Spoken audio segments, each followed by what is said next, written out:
החמאס חשב שאנחנו נתפרק, אנחנו נפרק את החמאס.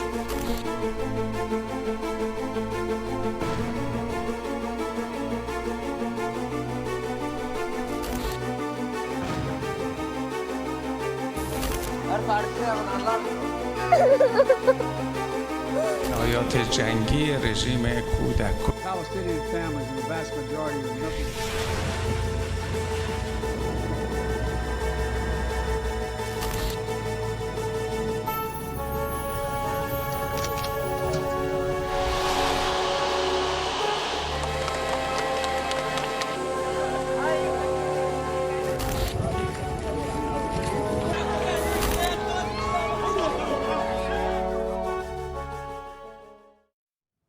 네, 하마스의 기습으로 시작된 이스라엘과 하마스 전쟁 사망자가 4천 명을 넘어섰습니다.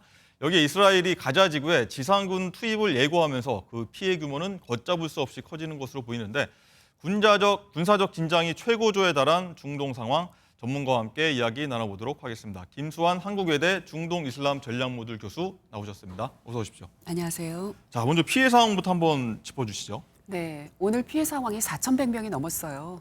이스라엘 측이 한 1,500, 1,600명 정도 되고요. 네. 그리고 가자지구 희생자들이 2,650명, 거의 2,700명에 달하고 있고요.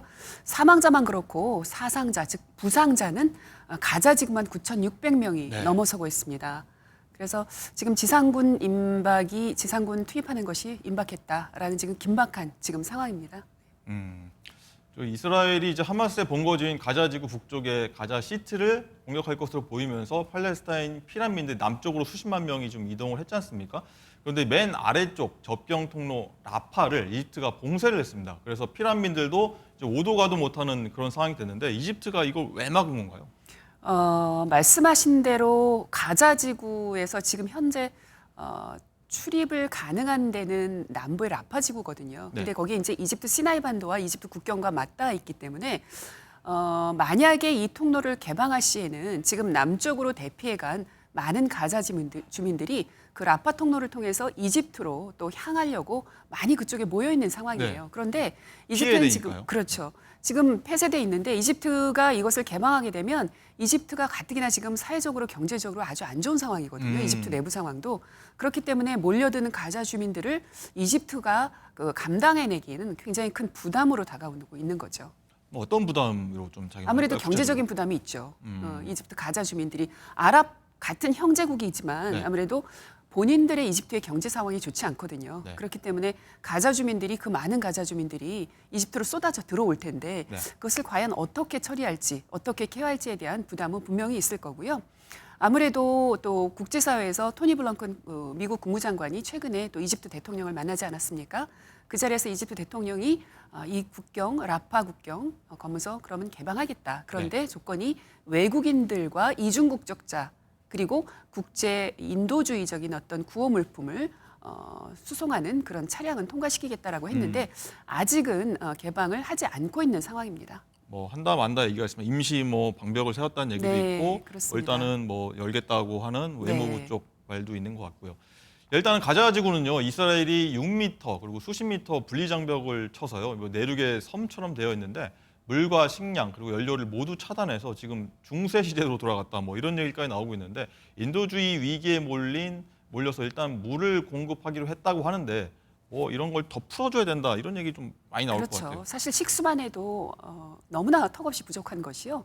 지금 식수를 공급한다 하더라도 지금 남부 지역에는요 이미 식수를 공급한 송수관이 이미 공격으로 많이 파괴가 됐어요. 그리고 이 물을 끌어올리기 위한 펌프조차도 파괴가 많이 된 상태이기 때문에 공급을 해도 그 식수를 제대로 받을 수가 없는 상황이에요. 네. 그렇기 때문에 이 물만 있어가지고 되는 건 아니지 않습니까? 그렇죠. 식량도 있고 지금 많은 피해당한 부상당한 그런 그 환자들이 있기 때문에 이런 데 대한 어떤 구호 물품이 아주 절실하게 필요한 상황입니다.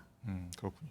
또 이 하마스만큼이나 이제 강경 구구파인 베냐민 네타냐후 이스라엘 총리는 하마스를 좀 뿌리 뽑겠다 뭐 이런 강력한 의지를 내비쳤는데 이스라엘은 일단은 육해공을 총동원해서 공세를 좀 펼 것으로 보이고 있어요. 네, 그렇습니다. 지금 이스라엘군이 그 가자 지구 주변에 총 병력을 지금 배치시키고 있죠. 그리고 전 세계 예비군을 동원시켰지 않습니까? 그리고 수십만 명 된다고 하죠. 그렇죠. 36만 명이라고 하는데요. 그래서 지상전이 임박했다라는 지금 일촉즉발의 상황이긴 하는데, 그래서 이 지상전을 대비해서 그리고 그 해상과 그 공군 네. 또 이렇게 지원 사격을 하겠다, 지원 그 공격을 하겠다라는 것으로 육해공 지금 공격을 준비하고 있는 것으로 알려졌습니다. 네, 그렇군요.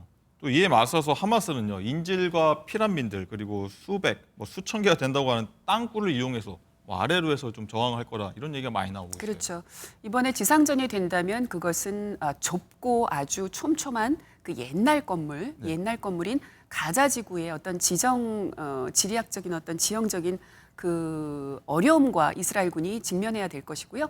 또 다른 문제는 땅굴입니다. 아주 촘촘하게 건물과 건물 사이를 연결했다고 하는 그 길이가 무려 약 500km나 되고요. 500km. 네, 그리고 이 지상에서 지하로 40m 정도까지 깊게 파들어가 있는 이 촘촘한 이 터널망, 땅굴 터널망에 억류되어 있는 인지를 어디다 배치해 놓은지도 모르고, 그리고 거기 부비 트립이나 이런 폭탄, 이런 함정 등도 설치해 놨을 것이기 때문에 이스라엘군이 가서 이 땅굴전과 지상전, 시가전을 동시에 벌여야 될 텐데 참 어려운 상황이죠.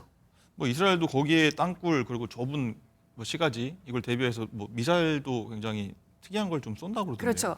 그게 JDAM이라고 예. 아주 정밀한 폭격탄이라고 하는데요. 그게 이제 철근 콘크리트 구조물을 위에서 뚫고 밑에 지하 시설을 파괴할 수 있는 그런 아주 특수한 그런 폭탄이라고 합니다. 그래서 이번에 이러한 땅굴 터널을 파괴하는 데 굉장히 효과적인 그런 폭탄이라고 합니다. 네. 그런데 이 땅굴이 워낙 촘촘하게 연결망이 돼 있어서 네. 그 길이가 굉장히 길어서 과연 이런 폭탄으로 얼마나 효과적으로 이 하마스가 설치해놓은 땅굴을 제거할 수 있을지 아니면 파괴할 수 있을지 좀 지켜봐야 될 것 같습니다. 이 땅굴이 굉장히 많다고 했고 길다고 하셨잖아요. 네. 하마스가 땅굴을 왜 이렇게 많이 파는 건가요? 아무래도 지상전에서는 이스라엘과 승산이 없죠. 네. 전력상으로 군사적이나 외교력이나 여러 가지 정보력으로 인해서 이스라엘군과 하마스는 그 군사력이 비교할 수 없이 이스라엘군이 우위에 수십, 수백 있거든요. 배가 되는 거죠. 그렇죠. 그렇기 때문에 지상전에 있어서는 이스라엘군을 이길 수가 없고요. 그동안 수차례 하마스와 이스라엘이 2008년, 2012년, 2014년, 2021년 최근까지 하마스와 이스라엘의 어떤 공격 주고받는 것이 있었지만 한 번도 하마스가 이겨본 적이 없어요. 결국은 피해는 결국 하마스 그리고 가자지구 주민이었고요. 그렇기 때문에 아무래도 땅굴이라는 어떤 자구책으로 인해서 게릴라전에 대비해온 것으로 알려지고 있습니다. 그렇군요. 그리고요, 이제 하마스가 3만 명이나 된다고 하잖아요. 굉장히 많은 인원인데 피난민 속으로 섞여버리면 이 민간인 피해가 굉장히 클 수밖에 그렇죠. 없거든요. 이스라엘이 구분할 네. 수가 없지 않습니까? 그렇죠. 하마스인지 민간인인지. 그렇죠. 누가 말씀하신 대로 누가 민간인지 누가 하마스 때문인지 모르고 있거든요. 네. 그렇기 때문에 지금 이스라엘이 가자 시티를 포함한 가자지구 북쪽에 있는 민간인들 대피해라. 대피령이 남쪽으로 내렸고. 내린 거죠. 네. 그리고 이미 그 대피 시한이 지났긴 했지만 그 이유가 물론 인도주의적인 차원에서 가자의 북부에 있는 주민들을 대피하려는 그런 목적도 있지만 이 민간인들을 대피함으로써 하마스 대원을 식별하려는 그런 어떤 군사적인 목표도 있는 것이죠.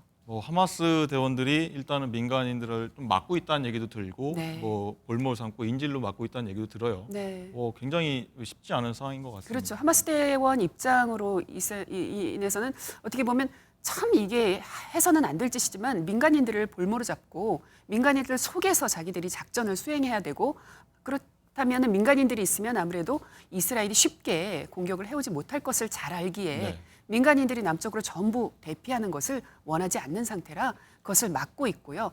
또 더 안타까운 상황은요. 하마스가 막지 않더라도 가자 북부에 사는 그 가자 주민들 일부는요. 여기가 내 땅인데 내 고향인데 내가 어디로 가느냐. 사실 그 가자 지구가요. 폭이 10km고 이 길이가 40km밖에 안 돼요. 부산의 절반 정도 네, 세종시 정도밖에 안 되거든요. 근데 200만 명이 넘게 살고 있고 230만이 넘고 살고 있고요. 북부에는 110만 명이 살고 있는데 그 사람들이 남부로 피난해봤자 어디로 가겠어요. 뻔한 거거든요. 그렇기 때문에 일부 북부 가자 주민들은 내가 내 집을 안 버리겠다. 나 여기 떠나지 않겠다. 목숨을 걸고 이런 분들도 또 계세요. 너무나 안타까운 상황이죠. 네. 그리고 이제 하마스의 배후로 의심받는 게 이란이지 않습니까? 이란이 이스라엘이 이제 가자지구 지상전을 이제 펼 경우에 이제 개입할 수밖에 없다고 이제 경고를 했습니다. 이란이 직접 뛰어들 가능성이 얼마나 된다고 보세요? 어려운 질문인데요. 아마 많은 전문가들이 예측을 하는 것처럼 이란이 이번 사태에 직접적으로 개입해서 확전시킬 그런 가능성은 매우 낮다고 봅니다. 낮다. 예. 왜냐하면 이란이 직접 그랬을 것이면 아마 하마스의 공격 초반에 헤즈볼라를 통해서 같이 공격을 했을 것이고요. 헤즈볼라. 네, 지금 여러 가지 국제 상황을 볼 때 미국과의 관계도 그렇습니다. 미국과의 관계가 어떻게 보면 모종의 해빙 모드가 서서히 무르익고 있거든요. 그래서 한국에 동결됐던 그 석유 수출 자금 60억 달러가 그걸 풀어줘서 까따를 거쳐서 이란으로 들어가고 있는 상황인데 만약에 이란이 이번 사태에 직접적으로 개입한다? 그럼 이걸 다시 동결하겠다라는 그런 또 미국의 또 발표도 있었고요. 이렇기 때문에 이란은 이러한 직접적인 개입으로 인해서 이 지금 현재 상황을 또 악화시킬 수 있는 그런 상황을 만들고 싶지 않을 거고요.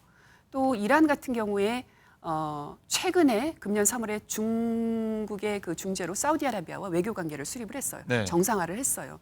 그렇기 때문에 이 굳이 사우디아라비아는 팔레스타인을 지지한다고 했지 않습니까? 네. 아랍국들과 관계를 또 이렇게 악화시키면서까지 이번 사태에 직접적으로 개입하려고 하지 않을 것 같습니다. 어쨌든 이 헤즈볼라 얘기를 해주셨는데 네. 친이란 세력이지 않습니까? 네, 때가 되면 행동하겠다고 직접 네. 얘기를 하는 상황입니다. 어쨌든 헤즈볼라가 만약에 개입을 하게 된다면 혹시나 이 이스라엘과 하마스의 충돌이 뭐 많은 분들 좀 우려하지 않습니까? 제5차 중동 전쟁으로 번질 수 있다. 이런 가능성에 대해서는 아직도 그래도 좀 낮게 보시는 건가요? 네, 만약에 헤즈볼라가 참전을 하게 한다면 그것은 상황이 좀 어렵게 돌아가게 될 것이에요. 왜냐하면 헤즈볼라가 만약에 이번 하마스와 같이 공격을 지금은 이제 국지적인 공격만 하고 있잖아요. 네. 국소적인 공격만 하고 있는데 직접적으로 전면적으로 공격을 하고 하마스의 공격과 같이 가담을 한다면 그것은 헤즈볼라 단독적인 독단적인 결정은 아닐 것이에요. 왜냐하면 이란이 뒤에 있기 때문에 이란과 이란 혁명수비대의 어떤 지원을 받아야지만 그게 가능하거든요. 그렇기 때문에 저는 이란이 지금 이처럼 이번 사태에 직접적으로 개입을 초도부터 부인했지 않습니까? 네.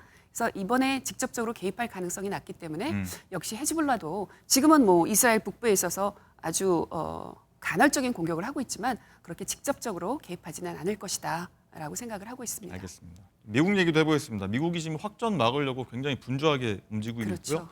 일단은 바이든 미국 대통령이 이스라엘에 가자지구 공격하지 말라고 좀 경고를 했습니다. 뭐 이스라엘에 지금 방문한다는 얘기도 있는데 뭐 어떻게 보십니까? 미국 바이든 대통령이 우리는 이스라엘 편이다, 이스라엘을 지지하겠다라고 분명하게 이스라엘 지원을 밝혔습니다. 계속 얘기했죠. 예, 그럼에도 불구하고 최근에 하지만 가자 점령은 큰 실수가 될 것이다라고 얘기를 했어요. 분명히 가자지구 점령을 반대한다는 분명한 의사를 표시한 거거든요. 왜냐하면 가자지구를 이스라엘이 점령할 때 그것은 무력 점령이에요. 국제사회가 인정하지 않은 무력 점령이기 때문에 또 그것을 그러한 이스라엘을 지원한다고 공식적으로 바이든 행정부가 밝혔기 때문에 그렇다면 무력 점령을 지원한 미국 그런 상황이 될 수밖에 없어요. 그렇기 때문에 이것은 미국이 원하지 않는 그림이고요. 또 내년 11월 대선이 있지 않습니까? 네. 그렇기 때문에 이런 상황이 가자지구를 무력으로 점령해서 그렇게 되면 주변에 있는 아랍 국가들도 가만히 있지 않을 것이에요. 지금은 이런 사태를 좀 잘 평화적으로 해결하기 위해서 같이 논의하고 수습하려는 그런 움직이지만 그렇기 때문에 미국 입장에서는 이러한 상황을 결코 장기전으로 가게 원하지 않을 것 같습니다. 알겠습니다. 좀 매일매일 걱정되는 상황인데요. 이 내일은 좀 좋은 소식 부디 전해지길 바라겠습니다. 교수님 오늘 말씀 감사합니다. 네, 오늘 프레스룸 라이브는 여기서 마치겠습니다. 맛있는 점심 드시고요. 좋은 하루 보내십시오. 고맙습니다.